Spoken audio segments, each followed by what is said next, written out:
Mga kababayan at sa mga magulang po na makakapanood ng video na to, maikwento ko lang.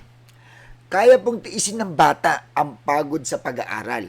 Pero hindi dapat maranasan ng kahit sinong bata ang sakit ng kawalan ng hustisya.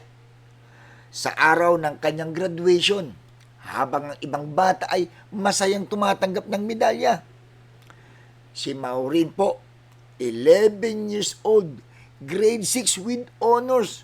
Lumakad hindi para tumanggap lang ng pagkilala, kundi para humingi ng hustisya dahil ang kapatid niyang si Ivy, ayon po sa ulat, ay nakaranas ng matinding pang-aabuso. At ang masakit pa rito, mga kababayan, ang itinuturong sangkot ay isang taong dapat sana'y nagpuprotekta sa komunidad.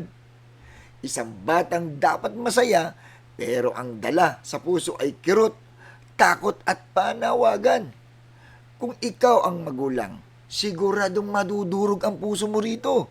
Dahil walang batang dapat umiiyak, walang batang dapat nagsusumamo, at lalong walang batang dapat humingi pa ng hustisya para lang mapakinggan. Kaya, saludo po sa ating Pangulong PBBM at sa ating Chief PNP, Police General Jose Melencio Nartates Jr. dahil sa agaran pong aksyon sa hinaing po ng batang ito. Sa ganitong laban, napakahalaga na may gobyernong nakikinig at may kapulisan na kumikilos agad para sa mga bata at sa mga mahihirap.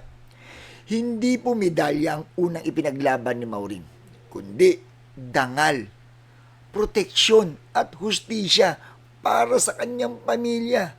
At yan ang laban na hindi dapat binabaliwala ng kahit sino man.